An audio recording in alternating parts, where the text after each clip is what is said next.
Mulai. Baik, assalamualaikum warahmatullahi wabarakatuh. Langsung saja, adik-adik, hari ini kita memulai proses belajar mengajar. Jadi tolong duduk yang rapi. Baik, sebelum kita memulai proses belajar mengajar, saya persilakan kepada ketua kelas untuk mengucapkan doa. Kepada ketua kelas, disilakan. Kiaman. Berdoa mulai. Selesai. Beri salam pada Pak Guru. Assalamualaikum warahmatullahi wabarakatuh. Duduk. Baik, langsung saja. Coba adik-adik yang berada di sebelah kanan Bapak juga sebelah kiri Bapak tolong diam agar Bapak mengambil absen. Irwin Toleka, Al-Papa. Nadi Jamal, Al-Papa. Rianti Sibua, Hadir. Nadia Senjen, Hadir. Fitri Hajarif, Hadir Pak. Rukia Bakar, Hadir Pak. Santria Bahar, Alpa. Fitri Anggraini, Hadir Pak. Nadia Senjen. Al-Papa. Yang terakhir Mutmaina. Hadir. Baik, langsung saja. Jadi adik-adik, materi pada pagi hari ini itu mengenai dengan teks eksposisi. Jadi langsung saja, Bapak langsung saja akan menjelaskan mengenai dengan teks eksposisi. Jadi yang pertama itu teks eksposisi. Jadi teks eksposisi adalah paragraf atau karangan yang terkandung sejumlah informasi dan pengetahuan yang disajikan secara singkat, padat dan akurat. Ciri-ciri teks eksposisi itu adapun ciri-ciri teks eksposisi. Yang pertama singkat dan padat. Yang kedua gaya informasi yang mengajak. Yang ketiga penyampaian teksnya secara lugas dan menggunakan bahasa yang baku. Yang berikut menjelaskan informasi pengetahuan.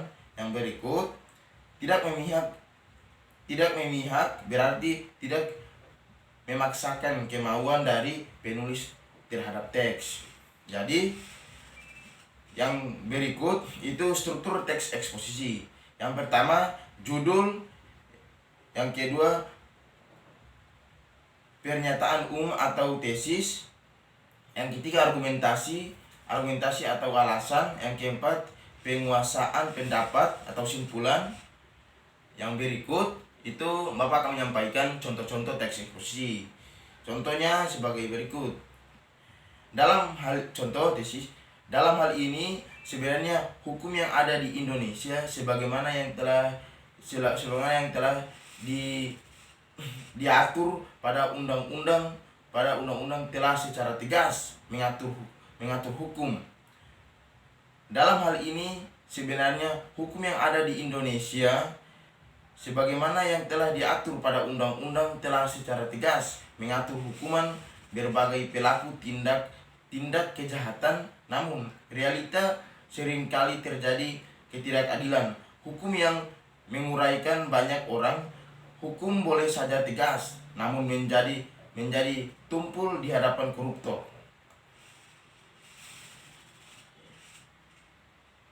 Hukum di Indonesia itu bisa dikatakan hanya tegas di hadapan rakyat kecil. Sebut saja kasus yang pernah menimpa Nenek Asyani. Kasusnya hanya karena diduga mencuri kayu. Beliau terancam hukuman selama 5 tahun penjara. Sungguh tidak adil memang jika dibandingkan dengan hukuman yang akan diterima koruptor. Baik, mungkin itu saja penjelasan dari Bapak. Ada pertanyaan dari adik-adik? Disilakan. Saya Pak. Disilakan. Saya ingin Bapak menjelaskan tentang struktur teks eksposisi karena tadi Bapak hanya menyebutkan. Baik, sebelum Bapak menjelaskan, adik-adik tolong mendengarkan agar kalian bisa membuat teks dengan baik dan juga benar. Langsung saja, itu struktur yang pertama judul. Judul hendaknya menggambarkan sesuatu yang dibahas dalam teks eksposisi. Judul hendaknya ditulis dengan kata-kata yang singkat, menarik, dan syarat-syarat akan makna. Berikut pernyataan umum atau tesis. Bagian ini berfungsi untuk memperkenalkan topik sekaligus mendapatkan pembaca pada posisi tertentu karena dengan. Yang ketiga, argumentasi atau alasan. Bagian dari teks eksposisi adalah argumen atau alasan. Panjang dan pendeknya bagian ini tergantung pada jumlah argumen yang telah kalian kenalkan secara garis besar. Ya, jadi mungkin itu yang dapat Bapak sampaikan. Tolong adik-adik atau siswa-siswa tolong dapat mendengarkan apa yang telah Bapak sampaikan, jangan ribut dibelakang supaya kalian juga bisa dapat memahami dan juga membuat teks eksposisi ini dengan baik. Karena ini sangat bermanfaat bagi kalian dan juga bagi kita semua.